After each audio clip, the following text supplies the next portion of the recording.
ബഹുമാനപ്പെട്ട ധനകാര്യ വകുപ്പ് മന്ത്രിയെ UDF എംപിമാർ കണ്ടതിൻ്റെ വിശദാംശങ്ങൾ ശ്രീ NK പ്രേമേന്ദ്രൻ എംപിയോട് വിശദീകരിക്കുകയുണ്ടായി. അതിനുശേഷം ഇപ്പോൾ ഉണ്ടായത് ഞങ്ങൾ ഇങ്ങോട്ട് വരുന്ന വഴിക്ക് നമ്മുടെ കേന്ദ്ര ആരോഗ്യവകുപ്പ് മന്ത്രി JP നഡ്ഡയെ ഞാൻ കണ്ടു. ഞാൻ കുറച്ച് പുറകിലാണ് വന്നത്, ഇവർ നേരത്തെ വന്നു. ഇപ്പം അദ്ദേഹം പാർലമെൻറ്റ് ഹൗസിൽ നിന്ന് ഇറങ്ങി രാജ്യസഭയിൽ നിന്ന് ഇറങ്ങി മകർ ദ്വാർ ഗേറ്റിൽ വന്നപ്പോൾ ഞാൻ സംസാരിച്ചു. അപ്പോൾ അദ്ദേഹം പറഞ്ഞത് തീർച്ചയായും ഓണറേറിയം വർദ്ധിപ്പിക്കുന്ന കാര്യം ഗവൺമെൻറ് പരിഗണിക്കുകയാണ്. എത്രയും പെട്ടെന്ന് അതുമായി ബന്ധപ്പെട്ട തീരുമാനം ഉണ്ടാകുമെന്നാണ് ഇപ്പോൾ JP നഡ്ഡ ഞങ്ങൾ ഈ പത്രക്കാരെ കാണാൻ വരുന്നതിന് തൊട്ട് മുമ്പ് അദ്ദേഹത്തെ കണ്ടപ്പോൾ അദ്ദേഹം ഉറപ്പ് നൽകിയത്. ഇവിടെ പ്രേമേന്ദ്രൻ സൂചിപ്പിച്ചതുപോലെ തന്നെ 10-30 ദിവസമായി ആശാ വർക്കർമാർ നടത്തുന്ന സമരം, ആ സമരം എത്രയും പെട്ടെന്ന് ഒത്തീർപ്പാക്കണം എന്നുള്ള കാര്യത്തിൽ ആർക്കും സംശയമില്ല. അതുകൊണ്ട് തന്നെ ഞങ്ങൾ സംസ്ഥാന ഗവൺമെൻറ് മാത്രമല്ല കേന്ദ്ര ഗവൺമെൻറ്റിനെയും ഇതിൽ ഉൾപ്പെടുത്തി ഈ രണ്ട് ഗവൺമെൻറ്റുകളുമായി ബന്ധപ്പെട്ട ഒരു വിഷയമായതുകൊണ്ട് ഈ രണ്ട് ഗവൺമെൻറ്റുകളുടെയും മുൻകൈ എടുത്ത് ഈ സമരം എത്രയും വേഗം ഒത്തീർപ്പാക്കണമെന്ന ആവശ്യം ഉന്നയിച്ചുകൊണ്ടാണ് ഞങ്ങളിന്ന് ധനകാര്യമന്ത്രിയെ കണ്ടത്. ആരോഗ്യവകുപ്പ് മന്ത്രി നേരത്തെ കാണാൻ ശ്രമിച്ചിരുന്നു, പക്ഷേ നടന്നില്ല. പക്ഷേ ഇപ്പോഴാണ് ആരോഗ്യമന്ത്രിയും കണ്ട് ഞങ്ങളുടെ ഇന്ന് ധനകാര്യമന്ത്രിയെ കണ്ട കാര്യവും നിവേദനം നൽകിയ കാര്യവും ആരോഗ്യവകുപ്പ് മന്ത്രി JP നഡ്ഡയെ ധരിപ്പിച്ചത്. അപ്പോൾ അദ്ദേഹം നേരത്തെ നൽകിയ സഭയിൽ നൽകിയ രാജ്യസഭയിൽ നൽകിയ ഉറപ്പ് ആവർത്തിച്ച് പറയുകയാണ് ഉണ്ടായത്.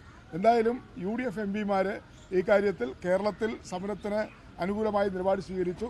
പാർലമെൻറ്റ് തുടങ്ങിയ ദിവസം തന്നെ ഏതാണ്ട് 8ഓളം UDFൻ്റെ എംപിമാരാണ് ആശാ വർക്കർമാരുടെ സമരവുമായി ബന്ധപ്പെട്ട വിഷയത്തിൽ ശ്രീ KC വേണുഗോപാലും ഉൾപ്പെടെയുള്ള നേതാക്കന്മാർ ഈ വിഷയം ഉന്നയിച്ചത്. അതോടൊപ്പം തന്നെ ഇന്ന് ഞങ്ങൾ കേന്ദ്ര ധനകാര്യ വകുപ്പ് മന്ത്രിയെ കണ്ട് പ്രേമേന്ദ്രൻ പറഞ്ഞ പോലെ 45 മിനിറ്റിലധികം തന്നെ ഈ വിഷയം സംസാരിച്ചു. അവർ വളരെ ശ്രദ്ധയോടുകൂടി കേട്ടു. ഒരുപക്ഷെ ധനകാര്യമന്ത്രി 45 മിനിറ്റ് സമയം ഒരു ഡെലിഗേഷന് അവസരം തരിക, കേൾക്കാൻ തയ്യാറാകുക എന്ന് പറഞ്ഞാൽ തന്നെ അവരും അതീവ താല്പര്യത്തോടു കൂടി തന്നെയാണ് ആശാ വർക്കർമാരുടെ പ്രശ്നം കേട്ടത്.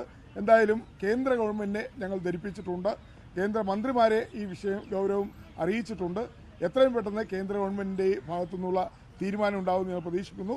ഒപ്പം സംസ്ഥാന ഗവൺമെൻറ് ഇക്കാര്യത്തിൽ പിടിവാശി ഉപേക്ഷിച്ച് അല്ലെങ്കിൽ ദുർവാശി ഉപേക്ഷിച്ച് ഈ സമരത്തെ പരിഹസിക്കാതെ ആശാ വർക്കർമാരുടെ സമരത്തെ പലതരത്തിലുള്ള പരിഹാസം കൊണ്ട് അല്ലെങ്കിൽ നേതാക്കന്മാർ CPM നേതാക്കന്മാർ മന്ത്രിമാർ ഉൾപ്പെടെയുള്ളവർ ആശാ വർക്കർമാർ ഉന്നയിച്ചിരിക്കുന്ന ന്യായമായ ആവശ്യത്തെക്കുറിച്ച് അത് ചർച്ച ചെയ്ത് പരിഹരിക്കുന്നവരും അവരെ അപഹസിക്കാനും ആക്ഷേപിക്കാനും ശ്രമിക്കുന്നത് അവസാനിപ്പിച്ചുകൊണ്ട് കേരളത്തിലെ ആയിരക്കണക്കിന് വരുന്ന ആശാ വർക്കർമാരും അവരുടെ കുടുംബവും തീർച്ചയായും അവർ പട്ടിണിയിലാണ്, വലിയ കഷ്ടപ്പാടിലാണ്.